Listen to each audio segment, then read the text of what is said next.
सुरीली गायिका आशा भोसले अब हमारे बीच नहीं रही। उनकी यादें, उनके द्वारा गाया हुआ गाना उनके चाहने वालों के दिलों में हमेशा अमर रहेगा। लेकिन आज के हमारे इस वीडियो में हम आपको आशा जी की बहू के बारे में बताएंगे, जिनके बारे में जानने की इच्छा हमारे कई दर्शकों ने जताई है। दरअसल आशा जी के निधन के बाद उनके परिवार के बारे में जानना हर कोई चाहता है और आपको तो पता है, आशा जी के दो बेटे हैं, आनंद भोसले और हेमंत भोसले। हालांकि हेमंत भोसले का निधन कैंसर जैसी गंभीर बीमारी के कारण हो चुका है, लेकिन उनकी बहू साजिदा, जिनके बारे में आज हम आपको बताएंगे, उन्होंने आशा जी और उनके बेटे पर कई गंभीर आरोप लगाए थे और ये कंट्रोवर्सी काफी चर्चा में भी रही थी। तो आइए जानते हैं आशा जी की बहू साजिदा उर्फ रमा भोसले के बारे में। दोस्तों, आशा जी ने 2 शादियां की। उनके पहले पति का नाम गणपत राव भोसले था और दूसरे पति का नाम आर.डी. बर्मन। दरअसल जब वो किशोरी ही थी तब उनके पति गणपत राव भोसले ने उनके साथ दुर्व्यवहार किया और उन्हें और उनके 2 बच्चों, जिनमें उनका छोटा बेटा हेमंत भी शामिल था, को बेघर और बेघर छोड़ दिया था और इस दौरान उन्होंने काफी दुख दर्द झेला। लेकिन इन सभी के बीच उन्होंने दूसरी शादी की और अपना एक परिवार भी बनाया। बच्चे बड़े हुए, उनकी शादी हुई, लेकिन हेमंत भोसले की पत्नी ने उन पर कई आरोप लगाए। लगभग 60 साल बाद उनकी बहुओं में से एक साजिदा उर्फ रमा भोसले, जो उस वक्त 58 साल की थी, कहती हैं कि उन्हें भी इसी तरह की स्थिति का सामना करना पड़ रहा है। साजिदा ने बांद्रा स्थित पारिवारिक न्यायालय में याचिका दायर कर आरोप लगाया कि उनके 61 वर्षीय पति हेमंत भोसले ने 1985 में हुई उनकी शादी के बाद से ही उनके साथ दुर्व्यवहार किया है। वो हिंदू विवाह अधिनियम के तहत क्रूरता के आधार पर तलाक चाहती है। उनकी याचिका में कहा गया है, उन्होंने मुझे अपमानित किया और अंततः 2003 में मुझे छोड़ दिया। हालांकि साजिदा ने अपनी सास के खिलाफ कोई आरोप नहीं लगाया था। साजिदा 2009 में एयर इंडिया से एयर होस्टेस के पद से सेवानिवृत्त हुई।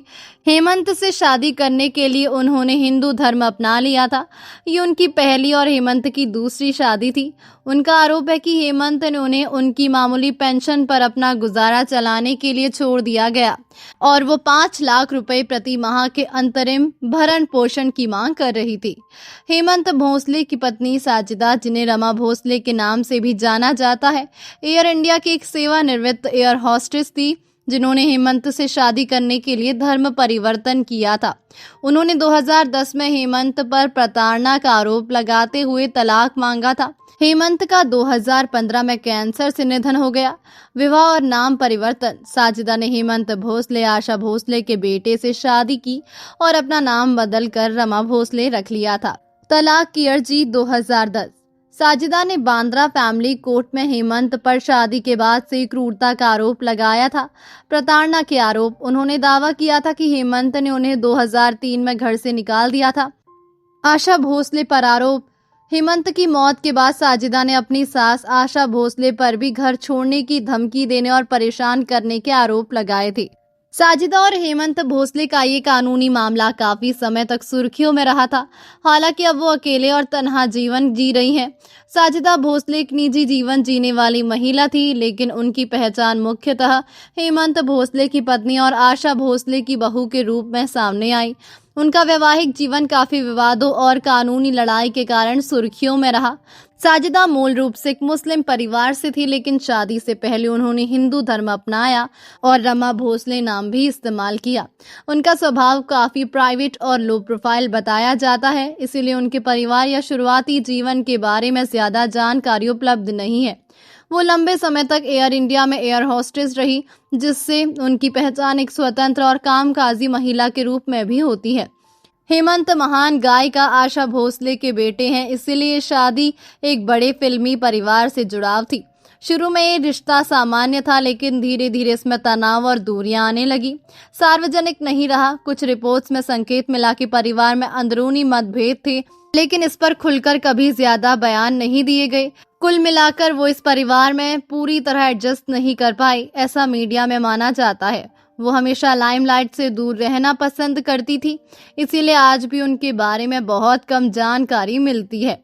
साजिदा भोसले की पहचान एक ऐसी महिला के रूप में सामने आती है जो एक बड़े नामी परिवार में आई, लेकिन उनका वैवाहिक जीवन सफल नहीं रहा। उन्होंने अपने अधिकारों के लिए आवाज उठाई, लेकिन इसके बाद उन्होंने खुद को पूरी तरह से मीडिया और सार्वजनिक जीवन से दूर कर लिया। तो दोस्तों, अभी के लिए बस इतना ही। मिलते हैं अगले वीडियो में, तब तक आप अपना ध्यान रखिए। Bye bye.